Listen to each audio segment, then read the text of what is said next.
Salut, c'est Jonathan.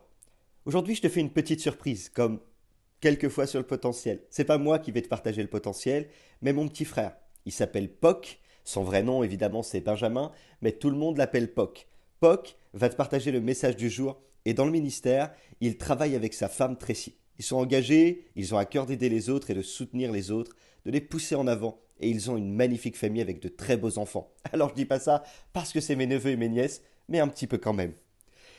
Je suis heureux que ce soit lui qui vraiment te partage ce message ce matin, parce que je sais qu'ils ont un gros cœur pour partager la parole de Dieu avec les autres, les encourager et les pousser en avant. Il y a une loi qui est aussi une clé pour prospérer et demeurer dans l'obéissance. Si tu veux recevoir, eh bien commence par donner. Donner, c'est pas simplement prendre quelque chose et le donner à quelqu'un, c'est d'abord un état de cœur, c'est aussi le sens de l'évangile. Et tu sais comme moi que ce que l'on sème, on le récolte toujours. Car Dieu n'est pas injuste pour oublier tes efforts, ni ce que tu as investi hier et ce que tu investis aujourd'hui. Alors ce sera le sujet qui va te partager. Écoute bien le message et qu'il soit pour toi un sujet de bénédiction, de renouvellement qui te pousse encore à aller en avant. Dieu te bénisse mon ami.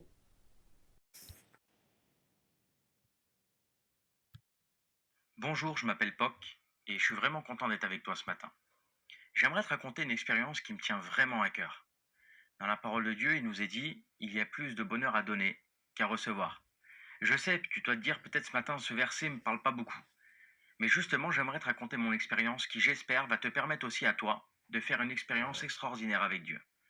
Il y a à peu près 11 ans de ça, j'ai été arrêté avec ma femme Tracy à Albi et on a eu un petit garçon qui s'appelle Aaron.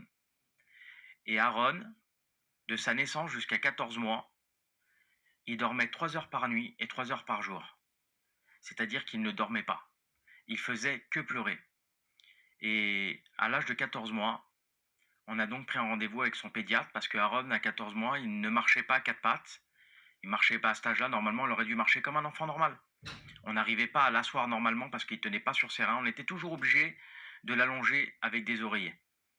Et donc, à ce rendez-vous-là, ce docteur lui a fait des tests psychomoteurs. C'est-à-dire qu'elle lui a fait des tests pour savoir comment son cerveau réagissait. Donc elle lui a pris une cible de couleurs, elle lui a passé devant les yeux, et même les couleurs, Aaron ne les distinguait pas. Donc tous ces tests étaient négatifs. Et à la fin de cet entretien, elle est venue nous voir, elle nous a dit voilà, je voudrais vous annoncer une mauvaise nouvelle.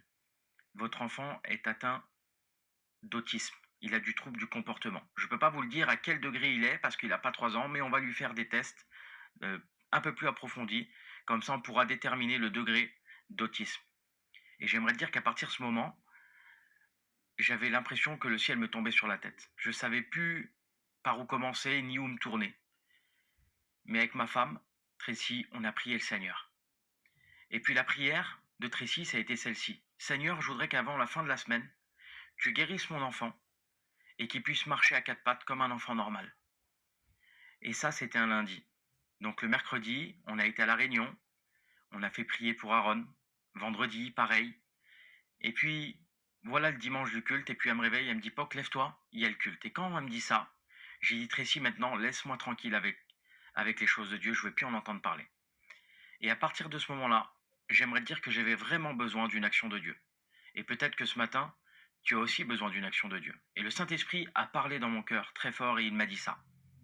Si tu t'éloignes de moi, qui va guérir ton enfant? Si tu t'éloignes de moi, tu t'éloignes de la guérison. À ce moment-là, je suis rentré en moi-même. J'ai demandé pardon à Dieu. Et j'ai dit, Seigneur, tant que j'aurai du souffle, je te réclamerai la guérison d'Aaron.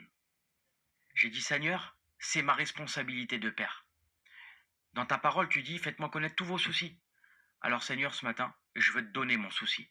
Je veux te donner la maladie de mon fils. Je me suis levé du lit et j'ai commencé à me préparer pour aller à mon culte.